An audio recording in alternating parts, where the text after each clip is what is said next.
నమస్తే, welcome to our channel. నేను పద్మిని. ప్రస్తుతం పాటు సోషల్ యాక్టివిస్ట్ కృష్ణ కుమారి గారు ఉన్నారు, మాట్లాడదాం.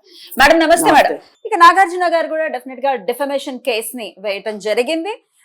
ఇంత ఇల్గా మాట్లాడటం, బహిరంగంగా ఒక వేదిక మీద ప్రెస్ మీట్ పెట్టి మాట్లాడటం అనేది నిజంగా చాలా బాధాకరం అంటూ డెఫమేషన్ కూడా వేశారు. సో ఎట్లా చూడొచ్చు మరి డెఫమేషన్ ని? ఆబ్వియస్ గా ఇట్లాంటి కేసెస్ అన్ని చిన్న చిన్న అలవాటే ఉండుంటాయి, అయినప్పటికీ డెఫమేషన్ అయితే పడింది. ఇప్పుడు ఈమెయితే ఈ విషయానికి సంబంధించి కోర్టుకి వెళ్లాల్సిందేనండి. ఈవిడ ఈ సందర్భంగా నన్ను టీఆర్ఎస్ పార్టీ వాళ్ళు ఇలా చేశారు కాబట్టి నేను ఇలా మాట్లాడాను అంటే కోర్టు కూడా ఏకీభవించదు. ఇప్పుడు కోర్టు అంటే, చట్టం అంటే నథింగ్ బట్ కామన్ సెన్స్ అండి. ఇప్పుడు ఏ చిన్నపిల్లాడిని ఒక మూడో మనిషిని తీసుకొచ్చి కూర్చోబెట్టి వాళ్ళు అలా అన్నారంట, అందుకోసం ఈవిడ ఇలా అన్నదంట అంటే ఏం చెప్తారు? కరెక్ట్ కాదనే చెప్తారు కదా. కరెక్ట్ కాదనే చెప్తారు కదా. ఇదంతా ఎలా అయిపోయిందంటే ఎవరో జ్వాలను రగిలించారు, వేరెవరో దానికి బలైపోయారు అన్నట్లుంది. అసలు ఆ రోజు రఘునందన్ రావు మీటింగ్ లో ఆయన మీకు దండెవ్వడం ఏంటి, దానికి టీఆర్ఎస్ వాళ్ళు పెట్టడం ఏంటి?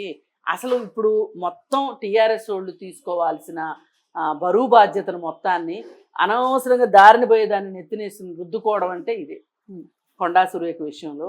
ఇక్కడ ఈ డెఫమేషన్కి సంబంధించి ఆవిడ ఎంతో కొంత కోర్టు ముందు సంజాయిషీ ఇచ్చుకోవాల్సిన అవసరం ఉంది. కోర్టు చేత మొట్టికాయలు తినే పరిస్థితి కూడా ఉంది. అనవసరంగా ఆయుధాలు అందించింది వాళ్ళకి, అనవసరంగా తన అమ్ముల పొదిలో ఆయుధాలని అందించింది వాళ్ళకి. రాజకీయంగా ఇది చాలా చాలా పెద్ద పొరపాటు అని చెప్పొచ్చు. స్టార్టింగ్ చిన్న పాయింటే, కానీ ఇది ఎంత వెళ్ళిందో చూడండి, ఎంత దూరం వెళ్ళిందో చూడండి, ఎంతమందికి చుట్టుకున్నది. ఇది అవసరమా మనకి? కాదు. కాంగ్రెస్ నుంచి ఎటువంటి సపోర్ట్ ఉంటుందని అనుకోవచ్చు కొండా?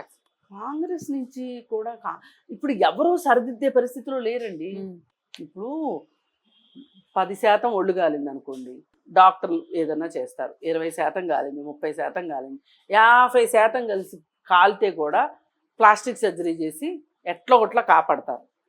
అసలు 95% కాలిపోయిన పరిస్థితిలో ఎవరు మాత్రం వచ్చి ఏం కాపాడతారు? ఇప్పుడు మీరు నేను ఉన్నామండి, ఒక మహిళకి ఇన్ని కామెంట్స్ వస్తున్నాయి, ఆమెను ఎట్లన్నా సపోర్ట్ చేద్దామా అంటే మీకు నాకు ఏమైనా దొరుకుతుందో చెప్పండి? సపోర్ట్ చేస్తే మనం దొరికిపోతాం. అది ఏంటమ్మా బుద్ధి లేదా, నువ్వు సాడదానివేనా అనే కామెంట్లు తినాల్సిన పరిస్థితి వస్తుంది. అసలు యాక్చువల్గా నిన్న ఒక రకంగా నాకు పూర్తిగా విషయం అర్థం కాక కొంచెం ఒక లైటర్ వేలో మాట్లాడితే నన్ను కూడా చాలా మంది ట్రోల్ చేశారు. ఆవిడకి సపోర్ట్ చేస్తున్నారనే అర్థం చేసుకున్నారు. కానీ నేను చెప్పదలుచుకుంది ఏంటంటే, ఎవరికి ఎవరు సపోర్ట్ అనే కన్నా కూడా ఒక విలువల్ని, రాజకీయాల్లో కామెంట్స్ విషయంలో కూడా ఒక విలువలని మనము ప్రతిష్టాపించాల్సిన అవసరం ఉంది. ఒక ప్రాణ ప్రతిష్ఠ చెయ్యాలి ఇక్కడ.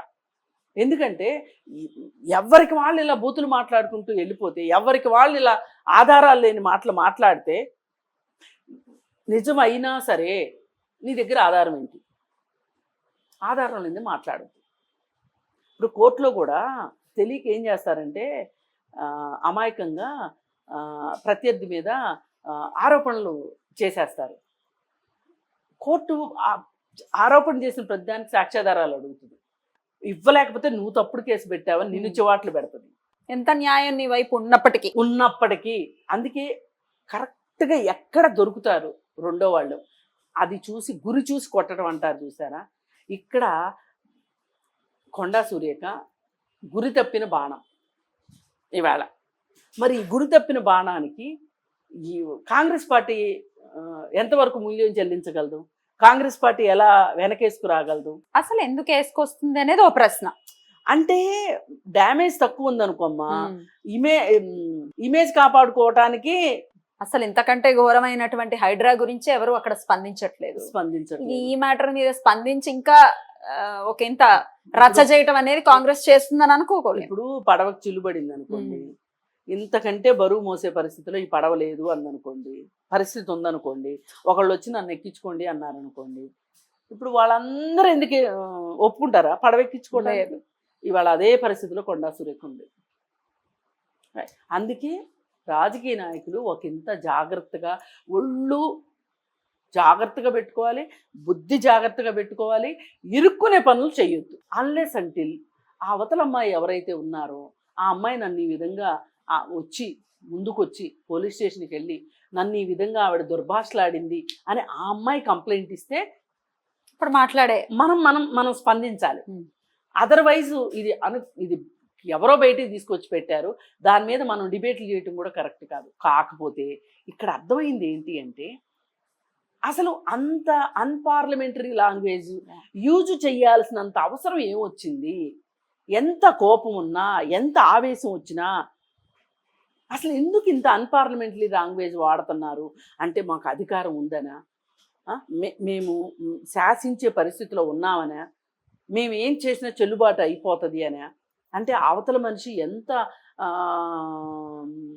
నిస్సహాయ పరిస్థితిలో ఉంటే ఆ అమ్మాయిని అలా మాట్లాడింది, ఇవన్నీ కూడా వస్తాయి. అందుకని ఏంటంటే మీరు ఒకరి వ్యక్తిగత గోప్యతలోకి వెళితే, చొరబడితే వేరే వాళ్ళు కూడా మీ వ్యక్తిగత గోప్యతలోకి వచ్చి చొరబడతారు. అసలు ఇది జరగలేదు అనుకోండి, అసలు ఈ ఆడియోనే బయటకు వచ్చేది కాదు.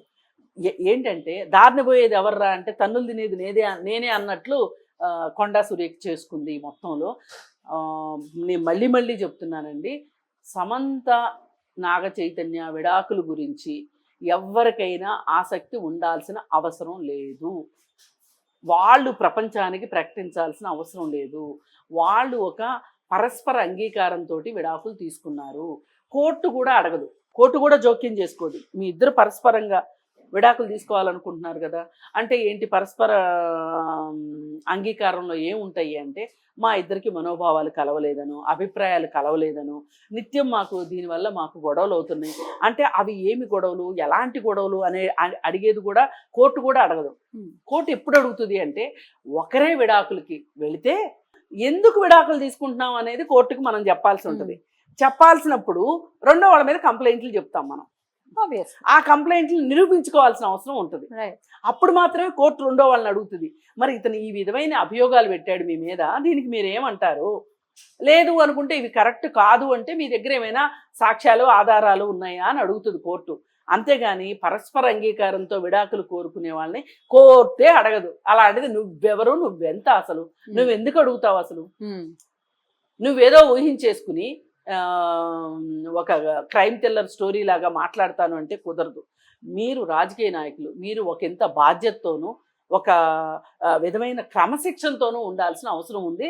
పైగా మీరు వేరే వాళ్ళకి ఒక ఎగ్జాంపుల్గా ఉండాలి. మిమ్మల్ని చూసి నలుగురు నేర్చుకునేటట్లు ఉండాలి.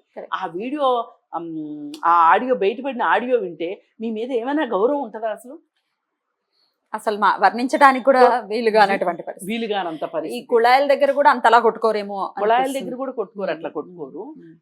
ఏది ఏమైనా కొండా సురేఖ గారు ఆవిడ పూర్తిగా ఒక రకంగా